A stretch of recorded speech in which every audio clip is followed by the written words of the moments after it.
dan pemerintah ambil sikap khususnya Bapak Presiden. Larang tuh semua tuh yang ganggu Habib Rizik. Lah mulai bikin laporan apa? Larang, stop. Habib Rizik ini luar biasa.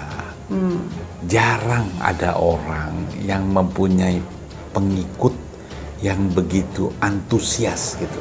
Satu baris yang mau ke bandara, jaraknya dijaga, nggak ada ribut-ribut. Ini katanya udah boleh dijemput, tapi begitu rame dipermasalahkan. Ada nggak kemungkinan? Nih sampai hari ini hati saya masih bicara gitu. Oke. Jadi ada tangan-tangan jahat yang sengaja memisahkan ini, sengaja mengadu domba. Ya. Ingat ya, jangan terus hina orang, jangan terus hina Habib. Selain dosa, nggak pantas. Ingat, negara Pancasila itu harus bisa mengayomi seluruh segenap tumpah darah.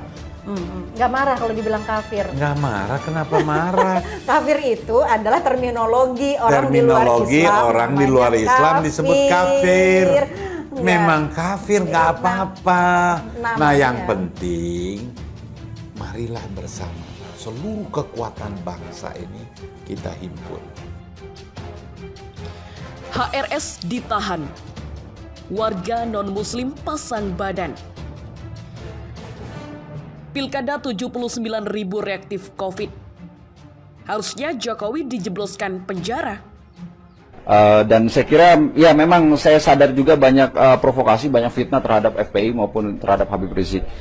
Tapi dari interaksi pribadi terhadap dengan teman-teman di FPI dan secara pribadi dengan Pak Habib Rizik, beliau sangat nice, sangat santun, sangat humanis, sangat cerdas. Saya nggak merasa ada sedikit pun kekerasan, keberingasan seperti yang dibesar-besarkan oleh media-media di luar. Sangat baik, sangat santun, sangat ramah, sangat melindungi. Saya nggak merasa dibedakan. Saya bahkan sejujurnya merasa sangat disayang oleh Pak Habib Rizik dan teman-teman FPI juga. Itu terbukti dari beberapa kali kita ikut aksi demo, banyak sekali tuh laskar-laskar FPI yang mengawal lah, ngejagain saya lah, ngasih minum. Jadi nggak benar kalau dibilang FPI ini sebagai organ yang militan, yang violence, yang vigilance, yang rasis, itu semua fitnah. Kami pertama mendengar bahwa FPI itu satu organisasi keagamaan yang cukup keras, tapi ternyata di saat kami datang bersama para pendeta dari semua daerah yang hadir pada sore ini, melihat bahwa FPI tidak seperti apa yang kita bayangkan dan kita lihat. Selamat. Kami mendapatkan satu kesan yang berbeda dengan apa penampilan yang kita lihat di media-media, dan ternyata FPI juga sebagai anak bangsa punya kerahmataman dan justru banyak pandangan-pandangan yang sama. Karena itu pandangan yang sama itu bisa disatukan untuk kemajuan bangsa. Iya, sesuatu yang minuman keras yang memabukkan itu kan akan merusak daripada mentalitas anak bangsa, sehingga anak bangsa itu tidak memiliki masa depan jikalau moralitasnya rusak karena minuman keras dan juga obat-obat terlarang. Yang paling kelihatan itu Habib Rizik Syihab, HRS ya. HRS. Saya lihat salahnya apa sih? Semua anggota FPI itu ada kartu anggotanya. Di sana itu dilarang membawa senjata tajam, nggak boleh menganiaya orang. Jadi diatur bener sampai Habib berani kasih garansi kalau ada anggota FPI yang nggak benar laporin.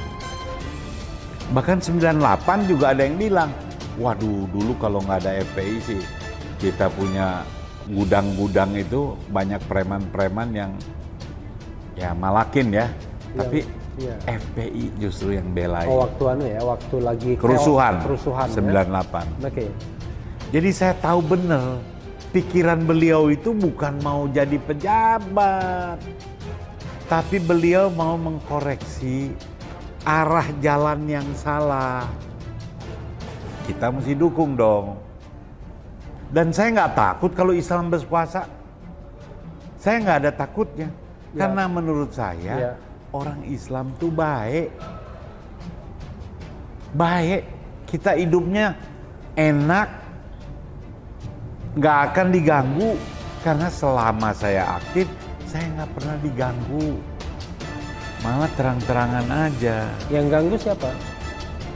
Ya sekarang yang saya merasa ganggu ya pasang baleho aja susah. Gede-gede dong ngomongnya, pasang baliho aja susah. Nanti panggil lagi. Nah, akibatnya aparat juga menganggap bahwa karena nggak ada keterangan resmi, maka kami akan lakukan penangkapan kekerasan. Walaupun Habib Rizik lagi berduka itu. Jadi kekeluargaan kita, kemanusiaan kita itu terhalang oleh kedunguan istana tuh. Hanya itu keterangannya tuh. Kalau istana pinter dia kasih sinyal paling nggak oke, ini ada masalah yang harusnya kita tuntaskan, dan karena itu kami beri kesempatan masyarakat untuk mengamati lebih detail sambil mengucapkan bela sungkawa. Maka saya kepala negara ingin agar supaya ini diusut tuntas, tetapi karena ada duka cita di FPI, maka kami berprihatin dulu tuh. Kita bisa bersabar sama-sama. Itu kalimatnya mesti keluar dari kepala negara. Itu namanya kepala negara. Bukan kepala keluarga yang lagi ngurus politik keluarganya.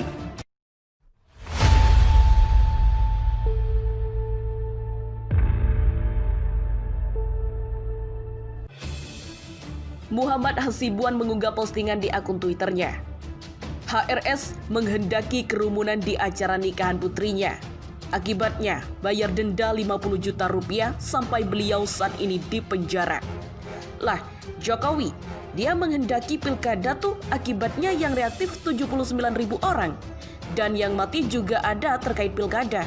Kok nggak dijebloskan ke penjara?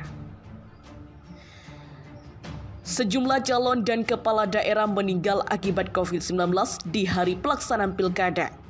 Ketua KPU Tangsel meninggal dunia setelah positif COVID-19. Kompas.com. Gelora News. HRS ditahan. MUI ingatkan polisi adil. 79.000 petugas KPPS reaktif COVID. Siapa yang tak akan tersangka? Gelora.com.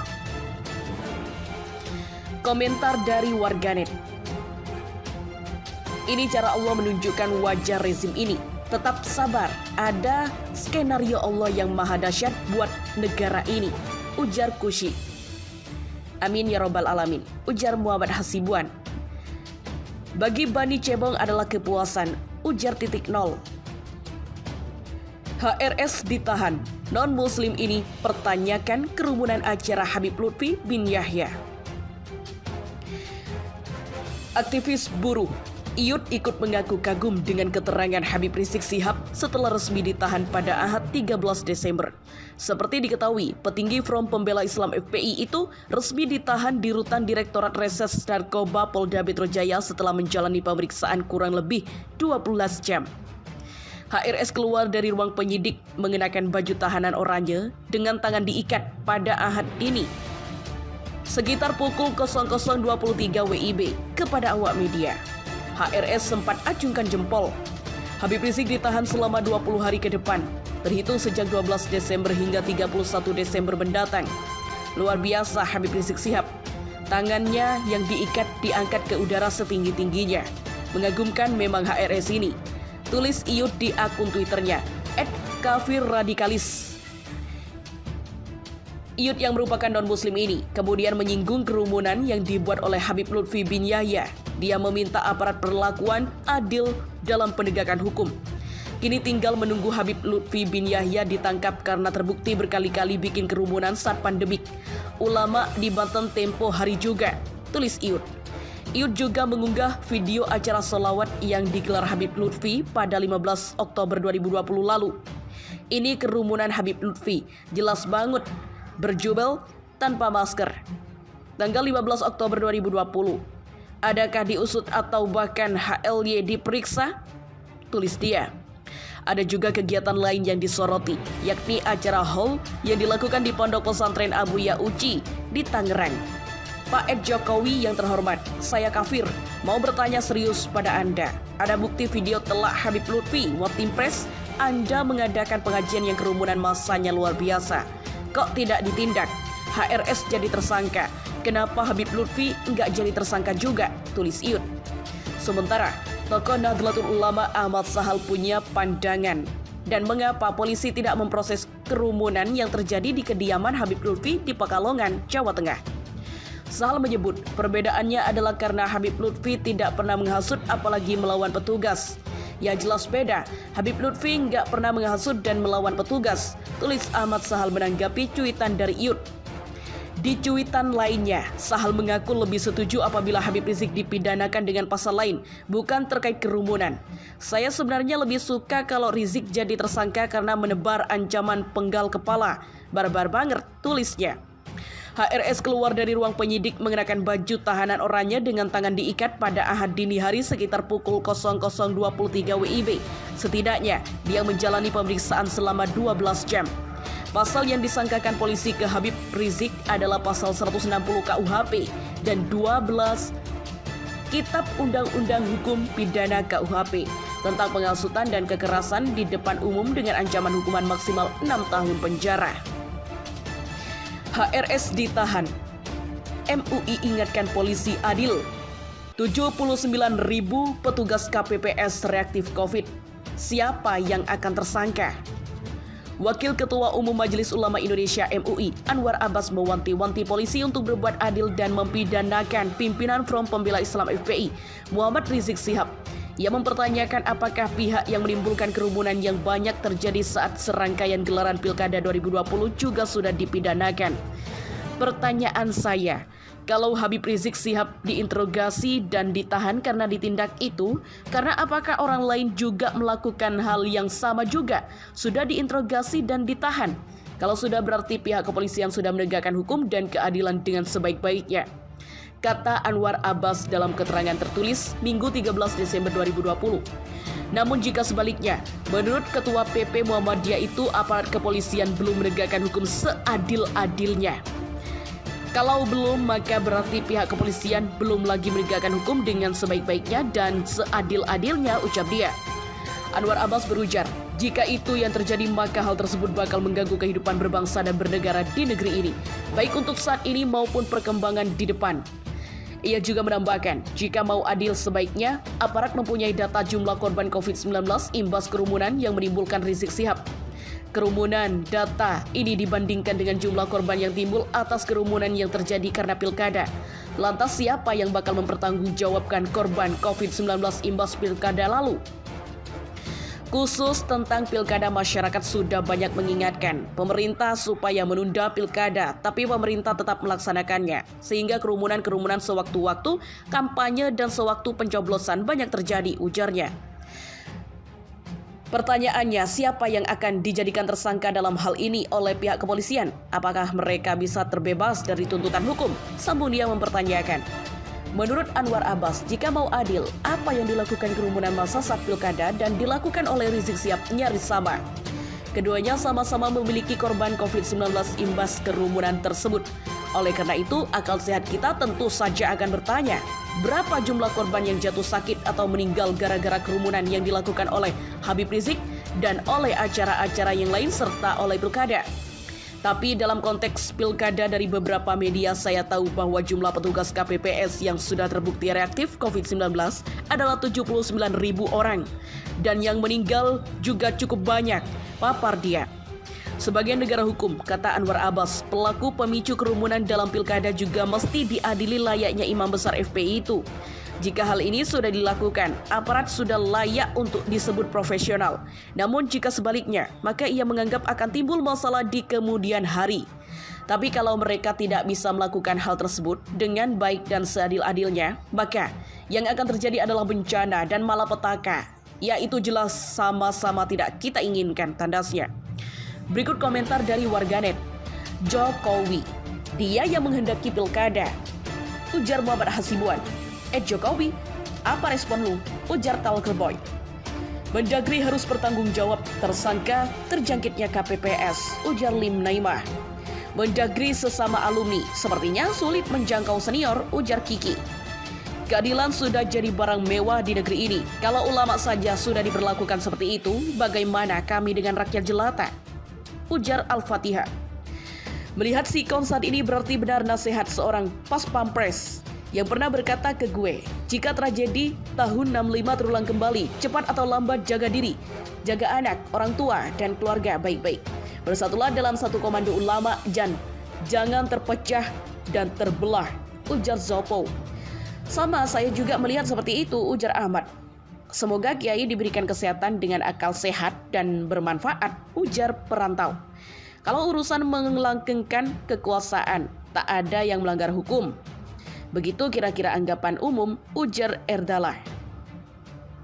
Negara tidak boleh kalah sama polisi, premanisme, ujar MU.